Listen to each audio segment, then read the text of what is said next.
जैसा कि आप जानते हैं, पिछले 5 साल से लगातार चाहे कोरोना काल हो या अन्य कोई संकट हो, यहाँ चाहे एमएलए जीत के गया हो या एमपी जीत के गया हो, उन्होंने कभी भी जनता की सुध नहीं ली। ऐसे समय में मैं खुद ताराचंद भगोरा लगातार इन वर्षों में जनता के बीच में रहा और जैसा आप जानते हो, सुख दुख के अंदर में भागीदार रहा। यहाँ जाति और धर्म के नाम से जो विद्वेष फैला गया था, उसको आम जनता के बीच में जाके समझाया। विकास ही सिद्धांत होना चाहिए किसी पॉलिटिकल पार्टी का, और इसका 84 की जनता ने अच्छे ढंग से समझा। और अशोक गहलोत जी के नेतृत्व में जो काम हो रहे देश विदेश में प्रशंसा का पात्र है। और ऐसे विकासशील कार्य सिर्फ और सिर्फ कांग्रेस पार्टी कर सकती है।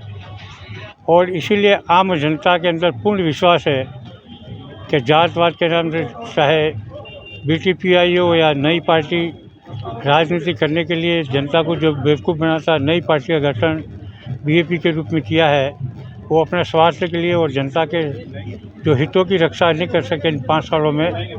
यही कारण है कि अशोक जी गहलोत की नीतियों पे और देश के अंदर राहुल गांधी जी ने जो पद यात्रा केरल से कन्याकुमारी की, और इस देश के अंदर जो भाजपा का आतंक फैला हुआ था, जनता समझ रही थी कि अब एक तंत्र हुकूमत आ गया है, बिना बोले इमरजेंसी है।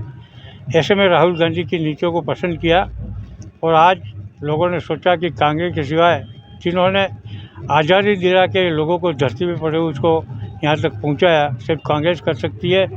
जैसा आपने बचपन देखा होगा, 5 साल दो, देश का विकास करेंगे। 5 साल के बजाय जनता ने 9 साल दिए। उन्होंने सार्वजनिक उपदेश करने का काम किया, आम जनता के विद्वेष फैलाने का काम किया, जाति धर्म और समूह के नाम से लड़ाई झगड़े टंटे कराने का काम किया। जनता शांति चाहती है और इसीलिए उन्होंने कांग्रेस का चयन किया। और आज जन समूह जो उमड़ा है, 84 की जनता जानती है। 36 कौमों का जो विकास करने का ध्येय है ताराचंद भगोरा का, वो कहीं आंधी तूफान में भी काम करता है जनता के लिए और ईमानदारी से। कोई 1 रुपये का ब्लेम नहीं लगा सकता। मेरे 28 साल की राजनीति में तो जनता ने कहा कि तुरंत काम कराना हो, एक टेलीफोन हाथ में और दूसरे टेलीफोन से बात काम हो जाता है। तो इसीलिए आज जनता उमड़ पड़ी है 84 की कि सिर्फ और सिर्फ कांग्रेस के उम्मीदवार ताराचंद भगोरा ही आम जनता के लिए काम का है। यही नहीं, पूरे ज़िले की जनता कार्यकर्ता आए हुए हैं। उनके मन में है कि अगर भगोरा आता है तो ज़िले के अंदर विकास के नए आयाम खुलेंगे। जो पिछले 28 साल की राजनीति में जो ज़बरदस्त विकास के आयाम दिए हैं, वो सिर्फ ताराचंद भगोरा की ईमानदारी और कड़ी मेहनत और 36 लोगों के साथ सद्व्यवहार, उसका कारण यही कारण है कि आज